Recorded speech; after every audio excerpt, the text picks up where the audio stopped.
Puji Tuhan. Bapak Ibu Saudara yang terkasih dalam Tuhan, selamat pagi dan salam damai sejahtera di dalam kasih Tuhan kita Yesus Kristus saya ucapkan untuk kita semua. Puji Tuhan. Mari bersama Yesus Kuatku, kita akan bersama-sama merenungkan firman Tuhan dan mengisi hari kita di sepanjang hari ini dengan kebenaran firman Tuhan. Sebelum kita mendengarkan dan merenungkan firman Tuhan, mari kita bersatu di dalam doa. Bapa di sorga, Bapa yang kami panggil di dalam nama Tuhan Yesus Kristus, kami bersyukur Tuhan. Kalau saat ini kami boleh kembali diberikan kesempatan untuk menikmati hari yang baru, berkhusus buat hari ini Tuhan, kami sangat bersyukur atas keberadaan kami boleh kuat, kami boleh sehat, dan kami boleh menikmati segala hal yang Tuhan sudah anugerahkan dalam kehidupan kami. Sebentar Tuhan, kami akan merenungkan firman-Mu, biarlah Allah Roh Kudus membantu kami untuk kami dapat mengerti, melakukan firman Tuhan yang boleh kami renungkan pada saat ini. Terima kasih banyak Bapa di dalam sorga, kami sambut firman-Mu dengan penuh ucapan syukur, di dalam satu nama yang ajaib, di dalam nama Tuhan Yesus Kristus kami berdoa dan mengucap syukur. Haleluya, amin. Puji Tuhan.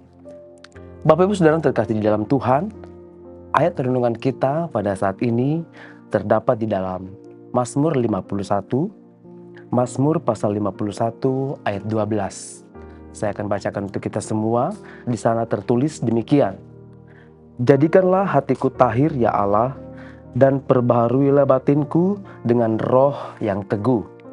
Tentunya dari pembacaan ayat kita pada saat ini, beberapa dari kita atau mungkin dari kita semua sudah mengerti dan sudah tahu latar belakang dari ayat ini.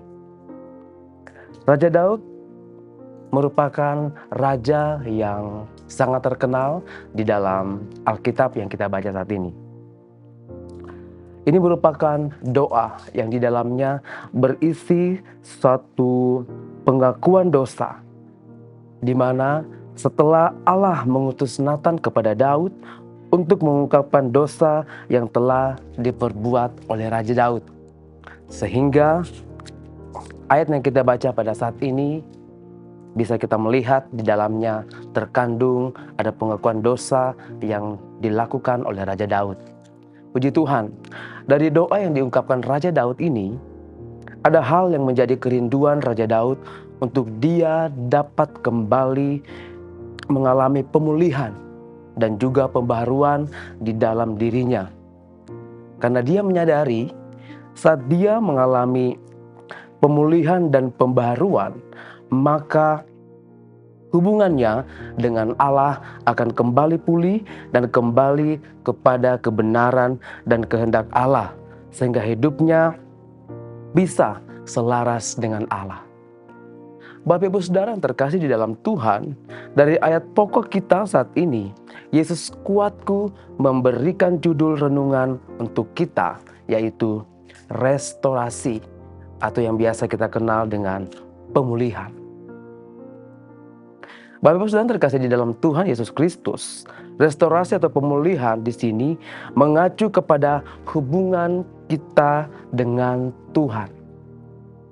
Artinya, untuk kita dapat terkoneksi dengan benar dan memiliki hubungan yang intim dengan Tuhan, kita harus mengalami restorasi atau pemulihan dari diri kita yang sudah dikuasai dan jatuh ke dalam dosa. Yesaya 59 ayat yang kedua di sana berkata, tetapi yang merupakan pemisah antara kamu dan Allahmu ialah segala kejahatanmu, dan yang membuat dia menyembunyikan diri terhadap kamu sehingga ia tidak mendengar ialah segala dosamu. Satu hal yang harus kita tahu Bapak Ibu Saudara terkasih dalam Tuhan, karena dosa kita kehilangan kemuliaan Allah. Karena dosa membuat hubungan kita jauh dengan Tuhan. Raja Daud menyadari akan dosanya, sehingga di dalam doanya, di dalam Mazmur 51:11 di sana berkata, dia memohon dan berseru kepada Tuhan. Di sana berkata, sembunyikanlah wajahmu terhadap dosaku, hapuskanlah segala kesalahanku. Nah, Bapak Ibu Saudara yang terkasih di dalam Tuhan, dalam kita mengiring Tuhan, sudah pasti akan ada banyak proses yang harus kita lalui. Dan setiap kita melalui proses yang berbeda-beda. Dari Raja Daud, kita belajar dan mengingatkan kita bahwa kita adalah manusia yang lemah, yang sewaktu-waktu akan mudah terpengaruh sehingga mengalami kejatuhan dan kita berdosa. Bapak Ibu Saudara yang terkasih di dalam Tuhan, saat ini saya mau mengatakan kepada kita semua, saat kita menyadari bahwa kita telah jatuh ke dalam dosa, hal utama yang harus kita lakukan adalah mencari dan datang kepada Tuhan untuk mengakui akan setiap pelanggaran dan dosa yang telah kita lakukan. Kalau kita membaca dari keseluruhan ayat yang terdapat dalam Mazmur 51 ini, di situ kita dapat melihat bagaimana Raja Daud datang kepada Tuhan dan mengakui akan dosa yang dia telah lakukan. Raja Daud juga di dalam ayat yang ke-7 menyadari akan keberadaannya sebagai manusia yang berdosa. Bapak Ibu Saudara terkasih di dalam Tuhan, Raja Daud selain dia datang dan mengakui dosanya kepada Tuhan, di sini hal yang harus kita garis bawahi, dia juga menyadari bahwa Tuhan yang dia sembah adalah pribadi yang penuh dengan kasih dan rahmat yang besar. Haleluya. Di dalam Mazmur 51 ayat 3 di sana berkata, "Kasihanilah aku ya Allah menurut kasih setiamu. Hapuskanlah pelanggaranku menurut rahmat yang benar." Puji Tuhan. Sebagai orang percaya yang hidup di dalam Kristus, menjadi satu kesyukuran buat kita bahwa kita adalah orang-orang yang menerima kasih karunia dari Allah dan kita tinggal di dalam kasih karunia itu. Oleh sebab itu, saat kita jatuh ke dalam dosa, kita datang kepada Tuhan dengan pertobatan yang sungguh, maka Allah kita yang limpah akan kasih dan rahmat itu akan menerima kita, bahkan mengangkat kita kembali dan memulihkan kehidupan kita. 2 Tawarik 7 ayat 14 di sana mengatakan, "Dan umatku yang atasnya namaku disebut merendahkan diri, berdoa dan mencari wajahku, lalu berbalik dari jalan-jalannya yang jahat, maka aku akan mendengar dari sorga dan mengampuni dosa mereka, serta memulihkan negeri mereka." Ada hal yang luar biasa yang akan Tuhan kerjakan dalam kehidupan kita saat kita datang kepada Tuhan, mengakui dosa kita dengan sungguh-sungguh. Tidak hanya kita yang dipulihkan, tetapi ayat Alkitab mengatakan bahwa negeri kita pun dipulihkan oleh Tuhan. Allah kita adalah Allah yang setia. Dia yang sudah berjanji dan Dia akan menepatinya. Saat kita datang merendahkan diri dan mengakui serta bertobat dengan sungguh-sungguh dari perbuatan dosa, maka Dia akan memulihkan kita.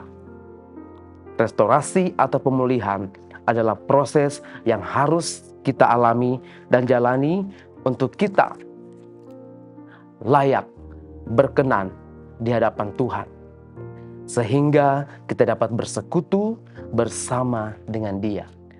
Dengan kata lain, saat kita dipulihkan, Roh Kudus yang adalah pribadi Allah itu sendiri akan tetap tinggal di dalam kita dan akan membaharui kita dan menuntun kita kepada jalan yang benar yang sesuai dengan firman Allah. Puji Tuhan. Pastikan dalam diri kita bahwa kita telah mengalami pemulihan dan Roh Kudus itu ada dalam pribadi kita masing-masing. Sebab Roh Kudus adalah jaminan untuk kita memperoleh seluruhnya, yaitu penebusan yang menjadikan kita milik Allah. Sebagai ayat terakhir kita pada hari ini, mari kita baca. Kita buka dalam Efesus pasal yang pertama, ayat yang ke-14. Saya akan bacakan bagi kita semua. "Dan Roh Kudus itu adalah jaminan bagian kita sampai kita memperoleh seluruhnya, yaitu penebusan yang menjadikan kita milik Allah untuk memuji kemuliaannya." Puji Tuhan, 2 minggu lagi kita akan mengakhiri tahun 2025. Pastikan kehidupan kita untuk kita dipulihkan, sehingga tahun depan kita boleh melaluinya bersama Yesus dan kita layak untuk kita bersekutu bersama dengan Dia. Puji Tuhan. Mari kita satu di dalam doa. Bapa di sorga, Bapa yang kami panggil di dalam nama Tuhan Yesus Kristus. Terima kasih Tuhan untuk kasih-Mu, untuk anugerah dan rahmat Tuhan yang besar dalam kehidupan kami sebagai anak-anak Tuhan, sebagai orang-orang percaya yang tinggal di dalam Engkau Tuhan. Kami bersyukur kami punya Allah yang luar biasa, Allah yang penuh kasih, yang mengasihi kehidupan kami. Dan saat ini Tuhan kami bersyukur untuk firman Tuhan yang boleh datang kembali dalam hidup kami, mengingatkan kembali kepada kami, untuk kami dipulihkan oleh Tuhan dari segala pelanggaran kami, dari segala dosa kami Tuhan. Agar hidup kami layak di hadapan hadirat Tuhan. Agar kami boleh berlayak dan kami boleh bersekutu bersama dengan Engkau Tuhan. Oleh sebab itu Allah Roh Kudus, teruslah Engkau mengisi hidup kami. Jangan ambil roh-Mu Tuhan dari hidup kami Tuhan Yesus. Sehingga roh-Mu itu yang memampukan kami, yang akan membawa kami selalu kepada kebenaran firman-Mu. Agar kami melakukan apa yang Engkau mau dalam kehidupan kami. Terima kasih banyak Bapa di sorga. Kami serahkan seluruh jemaat Tuhan yang ada, memelihara hidup mereka Tuhan. Biarlah berkat-berkat Tuhan, baik jasmani dan rohani melimpah dalam kehidupan mereka. Terima kasih banyak Bapa di dalam sorga. Ini doa kami yang akan peralaskan di dalam satu nama yang ajaib. Di dalam nama Tuhan Yesus Kristus kami berdoa dan mengucap syukur. Haleluya. Amin. Bersama Yesus, aku kuat.